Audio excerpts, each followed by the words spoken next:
अस्सलाम वालेकुम dear students, welcome back to Alhamd coaching academy. हमारा चैप्टर नंबर 3 शुरू है और हमने कल इसका इंट्रोडक्शन किया था। आज इंशाल्लाह हम वेस्पर थ्योरी पे बात करेंगे। These are the modern theories और ये आपको शेप या स्ट्रक्चर के बारे में, ये शेप या ज्योमेट्री ऑफ अ मॉलिक्यूल के बारे में आपको इंफॉर्मेशन देता है। स्टिल मेरा क्वेश्चन अभी तक कायम है कि शेप और ज्योमेट्री में क्या फ़र्क है, क्योंकि किसी ने अभी तक मुझे जवाब नहीं दिया है, तो मैं इसको इस वीडियो में भी एक्सप्लेन नहीं करता हूँ। आप लोगों के लिए मेरा क्वेश्चन है कि what is the difference between shape and geometry, shape और ज्योमेट्री में क्या फ़र्क है। लेकिन आज का जो हमारा थ्योरी है वो है valence shell electron pair repulsion theory, VSEPR theory. इसके पास्चुलेट पढ़ेंगे। कभी कभी इससे शॉर्ट क्वेश्चन आता है, तो इसके पास्चुलेट आपको याद होने चाहिए। एक एक पास्चुलेट पे डिस्कशन करेंगे, एग्जाम्पल से आपको क्लियर करवाएंगे और अगला वीडियो हमारा आएगा, वो आएगा application of the VSEPR theory पे। ठीक है डियर स्टूडेंट्स, तो ये किसने दिया था, ये आप जस्ट अपने साथ याद रखिए। गैलेप्सियन नियाम ने दिया था और 1970 में। This theory is based on the electron pair. This theory is based on the electron pair repulsion. ये पॉइंट आपको पता होना चाहिए कि ये जो वेस्पर थ्योरी है, वेस्पर थ्योरी का मतलब क्या है, ये किस चीज पे बेस है।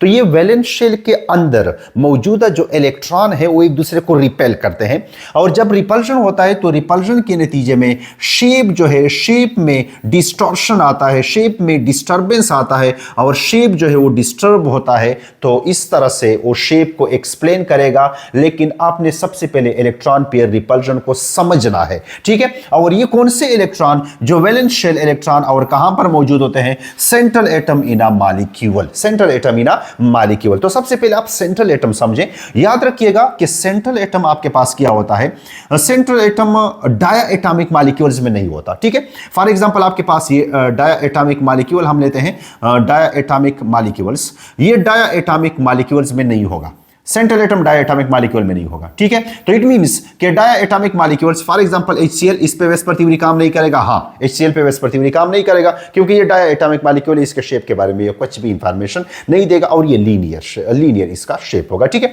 इस तरह से आपके पास कोई और है, फॉर एग्जांपल आपने ले लिया हाइड्रोजन। इस तरह से डाया एटॉमिक मॉलिक्यूल जो होते हैं, इन पे ये काम नहीं करेगा क्योंकि इसमें सेंट्रल एटम नहीं होगा। ठीक, अच्छा, अब सेंट्रल एटम क्या होता है, फॉर एग्जांपल आपने ले लिया H2O। तो आसान सा आपको बता देता हूं, आसान सा, सिंपल सा।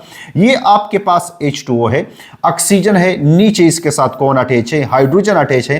तो अब इनमें आप सेंट्रल एटम को कैसे पहचानेंगे, सेंट्रल एटम इनके अंदर कौन सा है, सेंट्रल एटम इनके अंदर ऑक्सीजन है। ऑक्सीजन जो ज्यादा बॉन्ड बनाता है वो सेंट्रल एटम होता है। हाइड्रोजन ने एक बॉन्ड बनाया है, इसने भी एक बॉन्ड बनाया है, जबकि ऑक्सीजन ने 2 बॉन्ड बनाए हैं, तो सेंट्रल एटम ऑक्सीजन हो गया। ठीक, अब इस ऑक्सीजन के वैलेंस शेल में मौजूदा इलेक्ट्रॉन, सबसे पहले आप तो सेंट्रल एटम समझ गए। अब इसके वैलेंस शेल में मौजूदा जो इलेक्ट्रॉन है, उन इलेक्ट्रॉन पेयर के दरमियान रिपल्जन होगा, उन इलेक्ट्रॉन पेयर के दरमियान क्या होगा, रिपल्जन होगा। और इसको अब वेस्पर थ्योरी कांसेप्ट आपको देगा और फिर आप उससे उसके शेप के बारे में प्रेडिक्शन करेंगे कि इसका शेप ऐसे होगा या ऐसे होगा। ठीक है, अच्छा, याद रखिएगा डियर स्टूडेंट्स, यहां पर जो इलेक्ट्रॉन पेयर हैं, इलेक्ट्रॉन पेयर भी 2 तरह के होते हैं। आप अपने नोट्स बनाएं, नोट्स में इसको लिखें कि इलेक्ट्रॉन पेयर्स जो होते हैं, रिपल्शन की तो बात होगी, लेकिन इलेक्ट्रॉन पेयर भी डियर स्टूडेंट्स 2 तरह के होते हैं।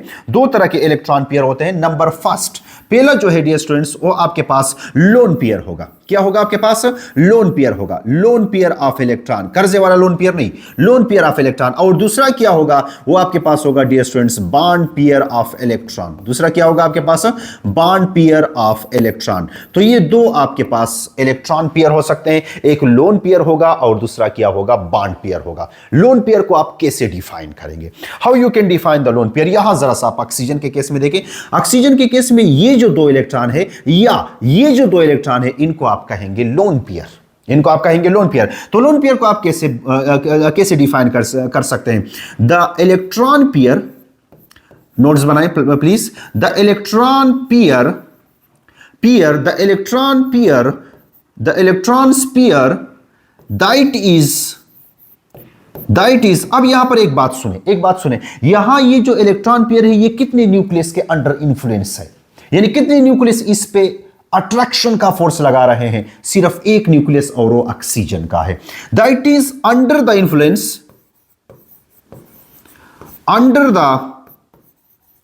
Influence that is under the influence of only one nuclei that is under the influence of only one nuclei, तो इसको आप क्या बोलेंगे, लोन पेयर बोलेंगे। या ना कुछ बुक इसको ऐसे डिफाइन करते हैं कि the electron pair that does not take part in a bond formation are known as lone pair. ठीक है। अच्छा अब बॉन्ड पेयर ये जो है, ये जो बॉन्ड बना है ये दो इलेक्ट्रॉन से बना है और इसको बॉन्ड पेयर कहा जाता है। तो आप इसको कैसे डिफाइन करेंगे, तो बॉन्ड पेयर को आप खुद डिफाइन करें। शाबाश, बॉन्ड पेयर को आप खुद डिफाइन करें, अपने नोट्स में इसको डिफाइन करके रखते हैं। शाबाश, कि the electron pair that take part in a bonding are known as bond pair, या the electron pair that is under the influence of the two nuclei are known as electron pair, sorry bond pair, उनको हम bond pair बोलेंगे। Student यहां पर एक बात आपसे मैं वैसे मजाक में पूछ लेता हूं, इनमें कौन से इलेक्ट्रॉन ज्यादा आजाद होंगे, कौन से इलेक्ट्रॉन ज्यादा लोफर होंगे? क्या ये वाले बॉन्ड पेयर वाले इलेक्ट्रॉन लोफर ज्यादा हैं, या ये जो लोन पेयर है ये वाले ज्यादा लोफर हैं? मुझे तो लोन पेयर वाले ज्यादा लोफर नजर आ रहे हैं, क्योंकि they are under the influence of only one nuclei. यानी ये यहां पर जो लोन पेयर है ये बदमाशी ज्यादा करेगा। क्यों बदमाशी ज्यादा करेगा? क्योंकि इसको सिर्फ यहां एक साइड से इन्फ्लुएंस, एक साइड से खींचा जा रहा है, एक साइड से टाइट किया जा रहा है। लेकिन यहां ये जो बॉन्ड पेयर है ना, ये ज्यादा लोफर नहीं है, ये ज्यादा बदमाशी नहीं कर सकता, ये ज्यादा कहीं पर रिपल्जन नहीं कर सकता है किसी के साथ। क्यों? क्योंकि इसका असर, इसके इन्फ्लुएंस को यहां ये न्यूक्लियस भी, और ये न्यूक्लियस हाइड्रोजन का न्यूक्लियस भी और ऑक्सीजन का न्यूक्लियस भी कम करवा रहा है। ठीक है जी, तो ये आप अपने साथ नोट करें कि आप वेस्पर थ्योरी को पढ़ेंगे तो वेस्पर थ्योरी से आपको, वेस्पर थ्योरी से पहले आपके पास मॉलिक्यूल वो डायएटॉमिक नहीं, वो पॉलीएटॉमिक होना चाहिए, उसके अंदर सेंट्रल एटम की पहचान होनी चाहिए, सेंट्रल एटम के वैलेंस शेल के अंदर इलेक्ट्रॉन पेयर की पहचान होनी चाहिए कि ये वाला बॉन्ड पेयर है, ये वाला इलेक्ट्रॉन पेयर है। तो तब जाके हम उसके शेप पर कमेंट करेंगे और इंशाल्लाह उसके शेप हम डिटरमाइन करेंगे, सारे आपको बताएंगे। देखो एक टॉपिक है हाइब्रिडाइजेशन। हाइब्रिडाइजेशन को अभी तक हमने डिस्कस नहीं किया है, लेकिन हाइब्रिडाइजेशन आपको बड़ा अच्छा आइडिया देता है अबाउट द शेप और ज्योमेट्री। लेकिन हाइब्रिडाइजेशन के अलावा जो इलेक्ट्रॉन पेयर के दरमियान रिपल्जन है वो भी ज्योमेट्री को अफेक्ट करते हैं, और ये आपको सिखाएगा। तो ये आपको कौन सिखाएगा? Valence shell electron pair repulsion theory सिखाएगा। ठीक है जी, इसका आप स्क्रीनशॉट ले लें। तो आगे चलते हैं। बस मैंने आपको इसका जो मेन समरी है वो मैंने आपको बताई है। तो वेस्पर थ्योरी आगे बिल्कुल मजाक है, जस्ट इसके बाद अब इसे शॉर्ट क्वेश्चन के लिए आप लोगों ने नोट करना है। ठीक है। अच्छा, statement of the VSEPR theory. Statement ये है कि VSEPR theory states that the electron pair around a central atom arranged in a space as far as a part possible in order to minimize the electronic repulsion, in order to minimize the electronic repulsion। Student देखो यहां पर इस तरह से है कि आपके पास एक ऑक्सीजन है, ऑक्सीजन के पास लोन पेयर है। ठीक है, लोन पेयर है, और यहां पर इसके पास क्या है, यहां पर इसके पास है बॉन्ड पेयर, इसके पास ये देखो ये दो बॉन्ड पेयर है। अब देखो मैं आपको इस तरह से ये लेट से आपके पास यहां ये जो मेरा हाथ है ये ऑक्सीजन है। ठीक है, ये ऑक्सीजन के पास एक बॉन्ड पेयर हो गया और ये ऑक्सीजन के पास दूसरा बॉन्ड पेयर हो गया। ठीक है, अब ये भी इलेक्ट्रॉन है, ये भी इलेक्ट्रॉन है। बॉन्ड पेयर दोनों इलेक्ट्रॉन से बने हैं। अब इस इलेक्ट्रॉन पे भी नेगेटिव चार्ज, इस इलेक्ट्रॉन पे भी नेगेटिव चार्ज है। अब ये एक दूसरे से इतना अपने आप को दूर रखेंगे जिनके दरमियान रिपल्जन सबसे कम हो। केमिस्ट्री में याद रखिएगा, केमिस्ट्री में जहां रिपल्जन आता है वहां अनस्टेबिलिटी आती है। तो स्टेबिलिटी को गेन करने के लिए ये रिपल्जन को मिनिमम रखेगा। जब मिनिमम रिपल्जन होगा तो मैक्सिमम डिस्टेंस होगा। तो मैक्सिमम यानी अगर इसको मैं मैक्सिमम डिस्टेंस पर लेकर जाऊं तो इनमें दरमियान में रिपल्जन जो होगा वो मिनिमम हो जाएगा, और जब रिपल्जन मिनिमम होगा तो स्टेबिलिटी मैक्सिमम होगी। ठीक है, ये आपको पता होना चाहिए कि ये एक दूसरे के साथ, या आप लोन पेयर का कांसेप्ट ले लें, लोन पेयर भी एक दूसरे से दूर रहने की कोशिश करेंगे, एक दूसरे से अपने आप को ऐसे अरेंज करेंगे कि वो एक दूसरे से दूर हो, ताकि वो एक दूसरे को ज्यादा रिपेल ना करे। जितना रिपल्जन कम होगा उतना स्टेबिलिटी ज्यादा होगी, क्योंकि उतना मैक्सिमम डिस्टेंस होगा। ठीक है, तो इसका मतलब ही यही है कि जितना आपके पास रिपल्जन कम होगा, सही है, repulsion between the electron pair, तो इलेक्ट्रॉन पेयर दोनों हो सकते हैं, आप बॉन्ड पेयर ले लो, आप लोन पेयर ले लो, दोनों हो सकते हैं। इनके दरमियान जो रिपल्जन है वो जितना आपके पास हो जाएगा लेस, जितना रिपल्जन लेस होगा उतना इसके दरमियान क्या होगा, डिस्टेंस जो है वो मोर होगा।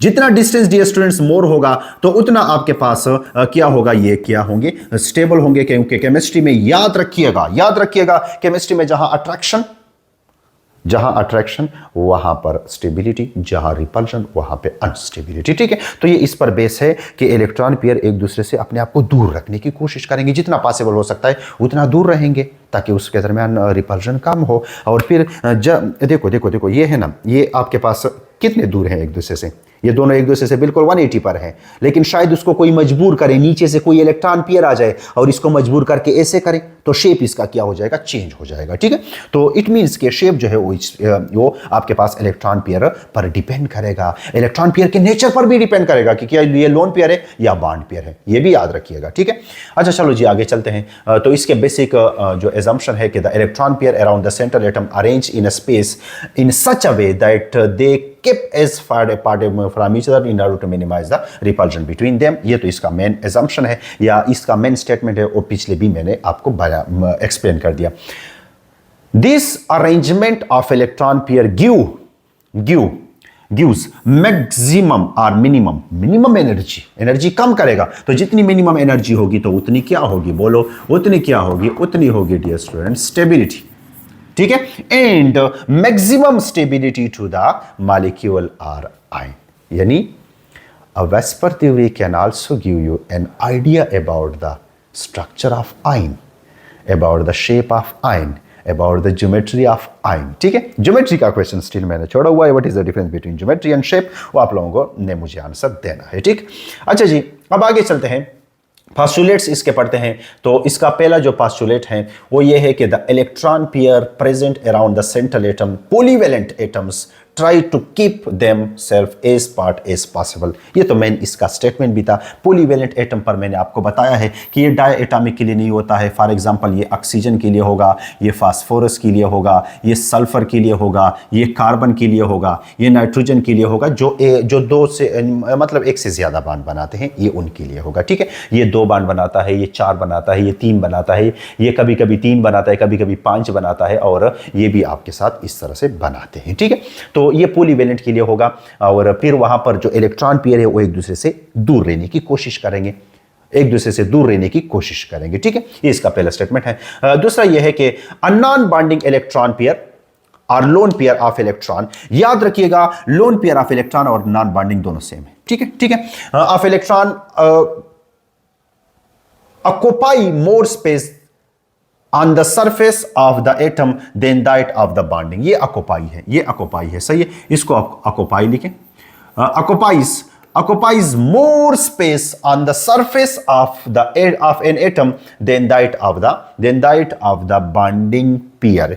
यानी ये आपके पास एक हाइड्रोजन है, ऑक्सीजन है, ऑक्सीजन के ऊपर यहां आ गया लोन पेयर और यहां पर आ गया बॉन्ड पेयर। ठीक है, तो ये इसका लेट्स से सरफेस है। तो क्या ये बॉन्ड पेयर ऑक्सीजन को ज्यादा ऑक्युपाई करेगा या लोन पेयर ज्यादा ऑक्युपाई करेगा, क्योंकि lone pair is under the influence of only 1 nuclei while this electron pair is directional, this is under the influence of 2 nuclei. तो ये ज्यादा बदमाश नहीं है, ये ज्यादा बदमाश है। ठीक है जी, तो इसका मतलब ये है। ठीक, अच्छा अगला जो है both the lone pairs as well as bond pair determine the geometry of the molecule.